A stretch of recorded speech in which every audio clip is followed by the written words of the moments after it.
Urgent.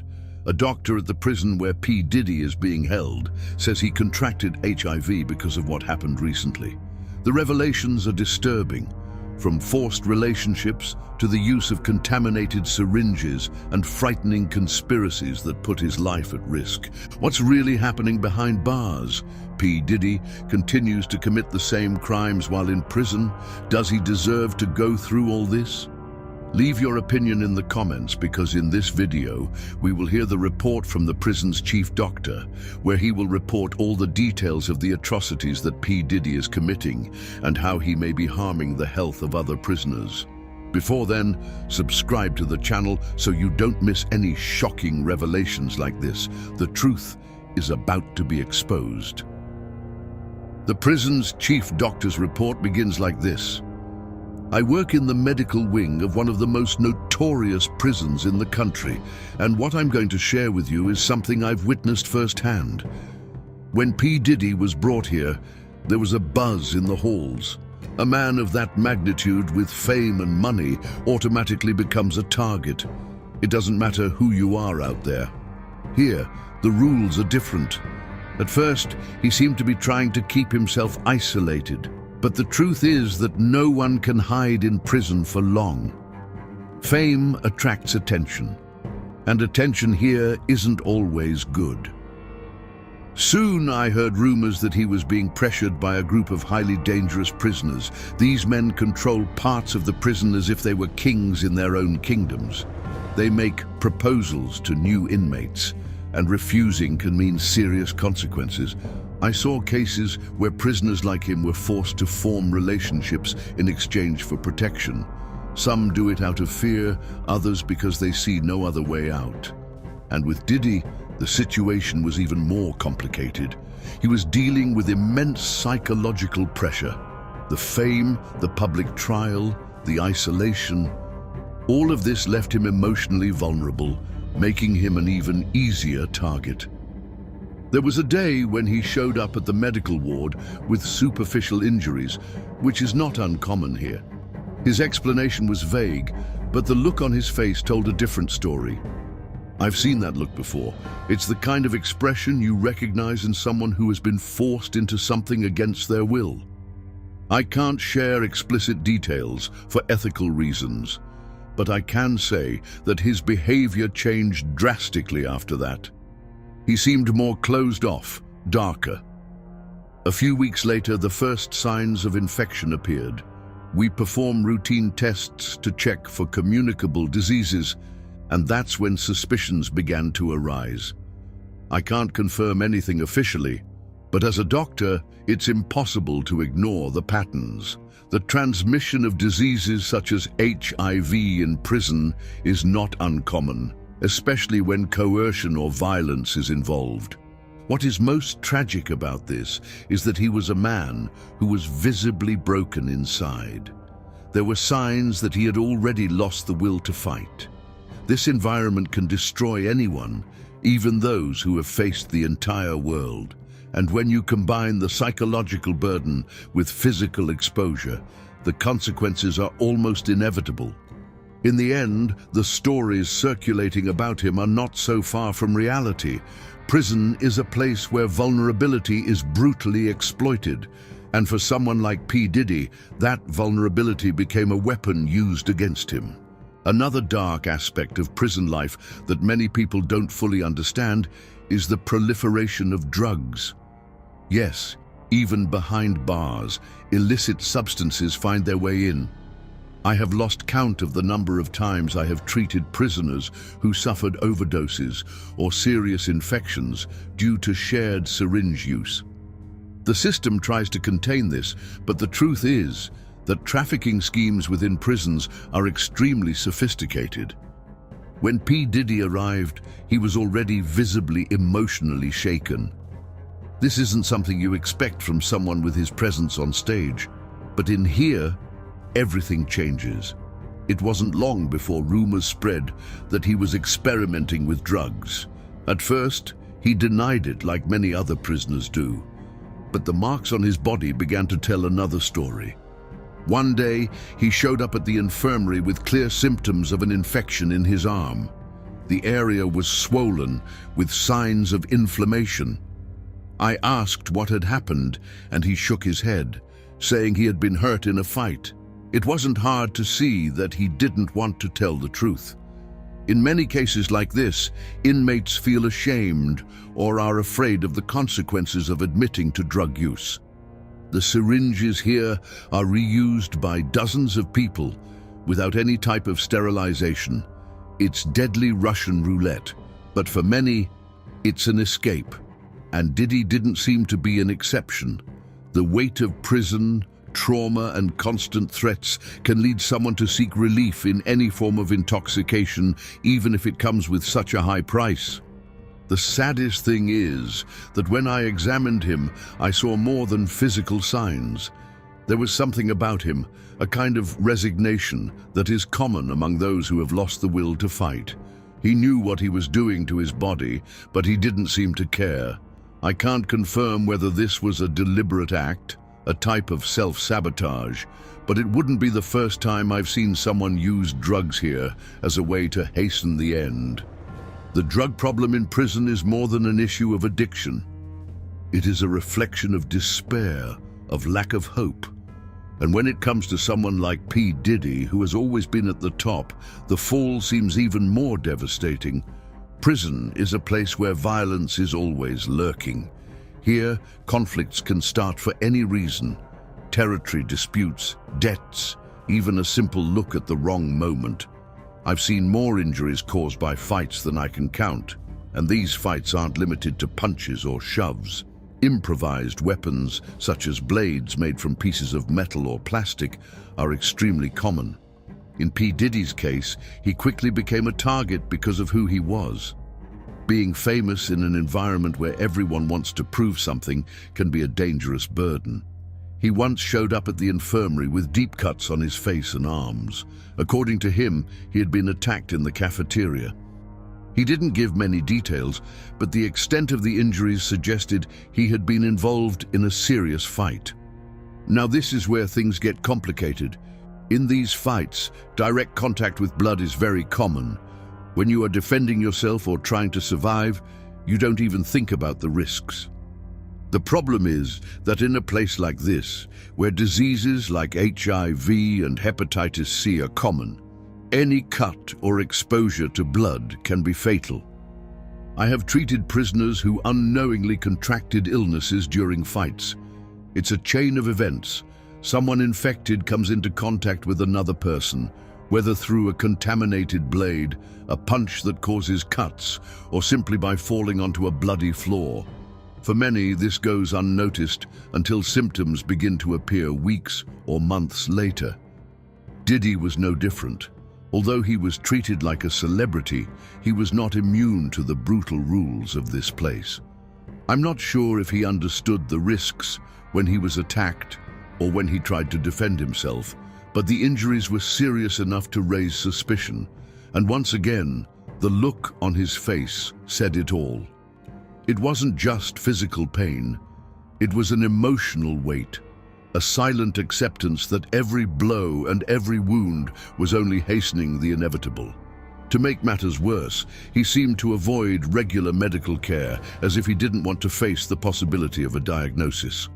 This is another common characteristic among prisoners who suspect something is wrong. They prefer not to know. But in this case, ignoring the problem only increases the chances of complications. Unfortunately, Diddy seemed to be on a self-destructive path where every fight and every injury was just another step towards collapse.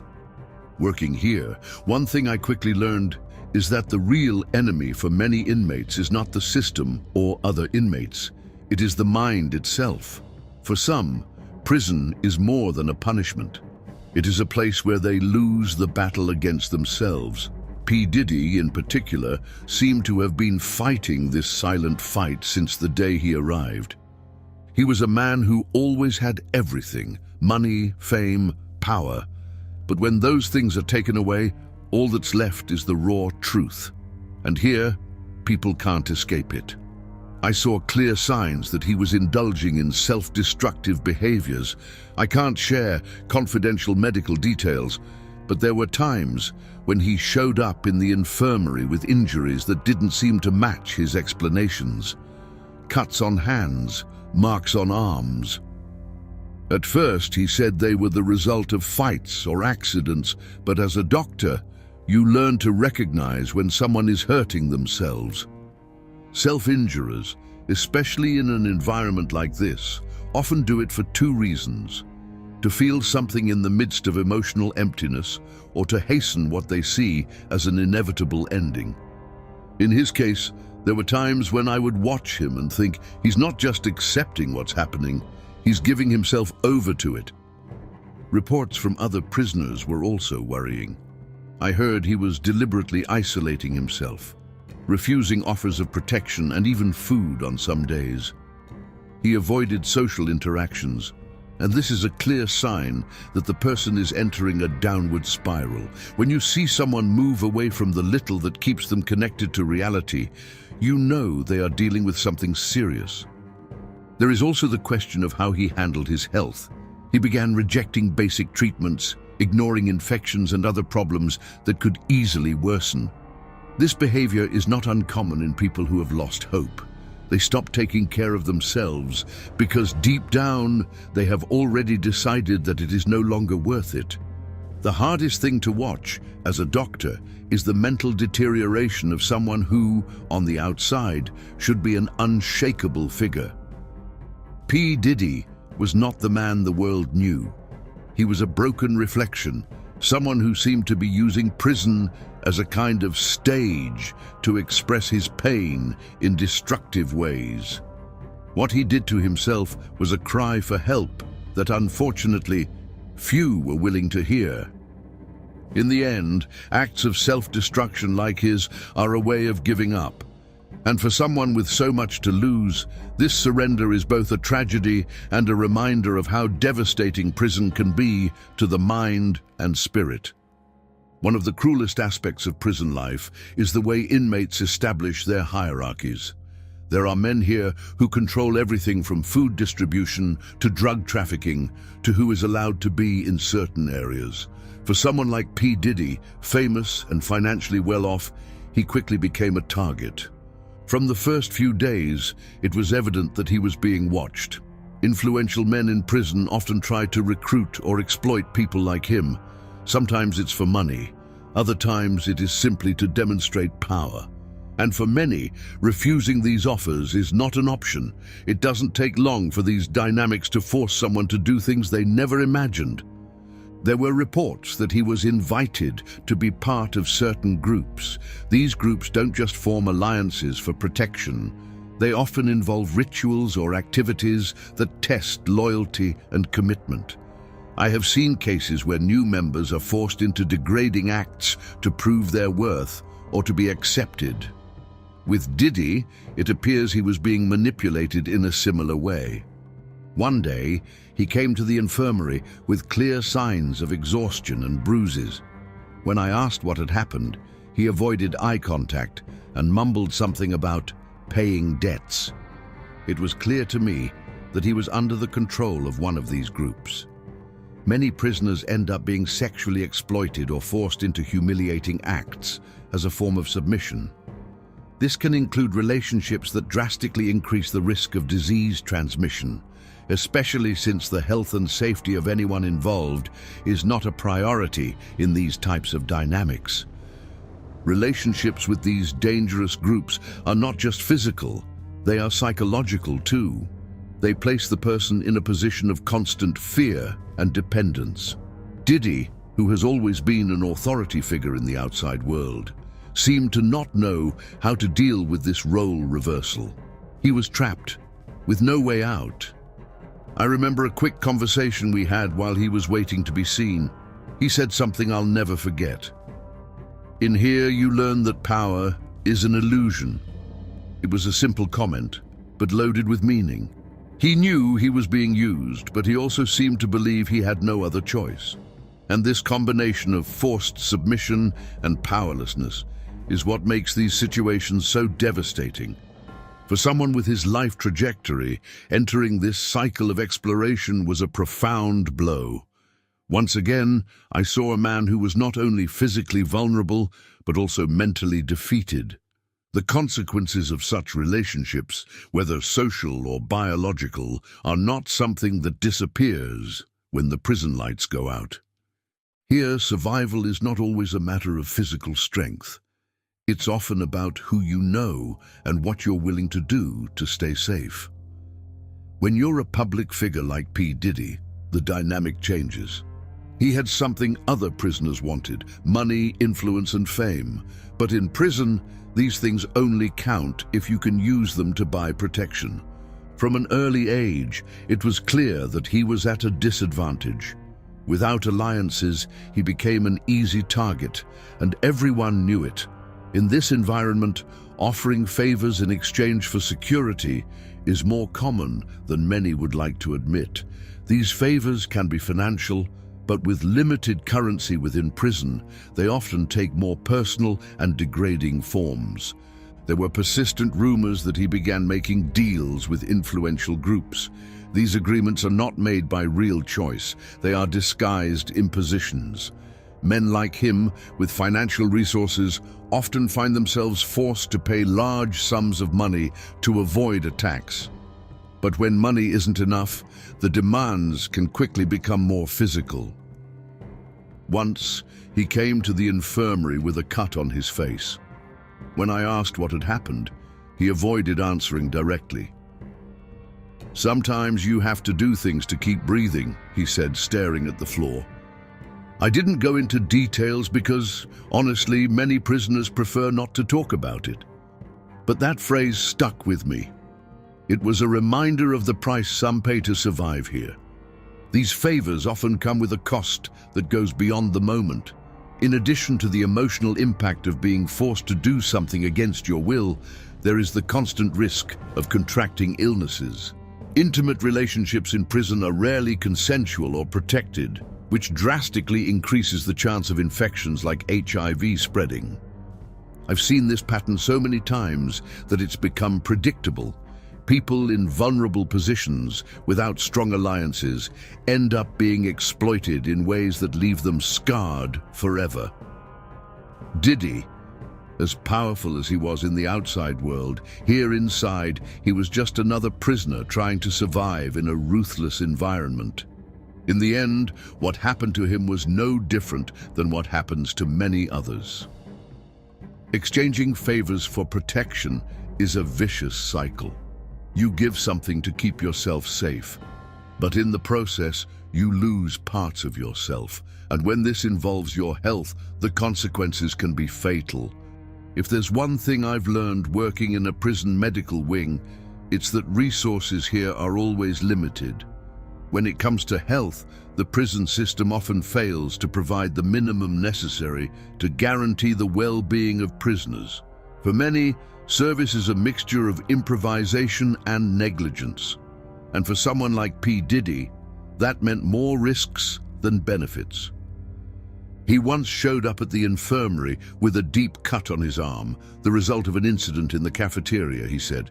Standard procedure would be to sterilize the wound and ensure everything is handled properly. But unfortunately, we don't always have the necessary tools or ideal conditions. On that particular day, I remember we used materials that were already at the limit of their reusability. In here, syringes, scalpels, and other medical equipment are not always sterilized correctly. Not because of a lack of care from the medical team, but because of a lack of resources. I have seen prisoners contract serious infections simply from receiving vaccines or intravenous treatments with inappropriate materials. The transmission of diseases such as HIV can easily occur in these settings, especially when the prison system does not prioritize safety. In Diddy's case, he needed stitches that day. During the procedure, he was visibly uncomfortable, not just because of the pain, but because he seemed to know the conditions weren't the best. And he was right. The needles we use for local anesthesia are often reused until they can no longer be used. The same goes for sutures, which are not always of good quality or properly stored. After the treatment, he asked me directly, "Is this safe?" I tried to reassure him, but the truth is that there are no guarantees here. He seemed to accept this with a kind of resignation, as if he had already expected something to go wrong, and unfortunately, the conditions he faced in the infirmary were not an isolated case. Another factor that increases the risks is the fact that many prisoners try to treat their own injuries before seeking help. They improvise with blades, pieces of glass, or anything they have on hand. This only worsens the situation and increases the likelihood of contamination when they finally seek medical attention. Diddy's case is a grim reminder of how the precariousness of the system can turn something as simple as treating a cut into a life-threatening sentence. It is not only violence or abuse that threatens the health of prisoners, but also the system that is supposed to protect them. For him, every visit to the infirmary was a game of chance, and unfortunately, it seems he lost. Prison is more than a place of punishment. It is a microcosm where power is constantly contested. In here, conspiring is almost a second language. Inmates and sometimes even members of the prison administration are involved in schemes ranging from drug trafficking to information manipulation. In P. Diddy's case, his fame and fortune have placed him at the center of many theories and possibly conspiracies. Since he arrived, it was clear that some inmates were keeping an eye on him. Initially, I thought it was just the norm, exploiting a celebrity for money or status. However, as time passed, it became clear that there was something more going on. Some of the most influential prisoners began to approach him suspiciously, offering protection and favors that at first glance seemed benign. I heard rumors that these protectors were involving him in risky activities, such as trafficking contraband. Even more worrying were the stories that he had been intentionally placed in situations that compromised his health. In a confidential conversation, another inmate mentioned that certain groups saw him as a tool to be used and discarded, especially because he was famous and any tragedy involving his name would make headlines. One of the most disturbing stories that reached me involved the possibility that he had been purposely exposed to contaminated materials, such as needles or even adulterated food. It is not uncommon for inmates to use subtle methods to attack or weaken a target without drawing the attention of authorities. In Diddy's case, this could have easily happened without him even realizing it. There is also the issue of the prison authorities themselves. While I can't accuse anyone directly, it wouldn't be the first time I've seen employees participate in or turn a blind eye to internal schemes. For some, taking down a powerful figure like P. Diddy would be a trophy, a way to show that no one is above prison rules. I remember one occasion when he came to the ward visibly shaken. He wasn't physically injured, but emotionally he looked like a broken man. He said something that made me uneasy. "They want to destroy me from the inside out." He didn't specify who they were, but he seemed convinced there was a larger conspiracy afoot. At that moment, I realized that his fight was not just against the other prisoners or himself, but against an entire system that seemed determined to bring him down. The saddest thing is that in a place like this, where manipulation and betrayal are common, it is almost impossible to distinguish paranoia from reality. For Diddy, that line seemed to have already been crossed. And while the exact details of what happened may never come to light, it's hard to deny that he was, at the very least, a victim of the shadowy machinations taking place in the shadows of the prison. And so ends this dark journey through P. Diddy's life in prison. From dangerous alliances and acts of desperation to internal conspiracies that defy what we consider justice, his story raises questions that go far beyond prison walls. Now, we want to hear from you. What do you think of all this? Did Diddy deserve to go through these experiences? Or was he the victim of a system that overstepped the bounds of punishment and became something much darker? Leave your opinion in the comments. Your views are important, and we want to know if you think P. Diddy truly deserved this fate, or if this all went too far. Don't forget to like the video, subscribe to the channel, and turn on notifications so you don't miss any more revelations like this. See you in the next video.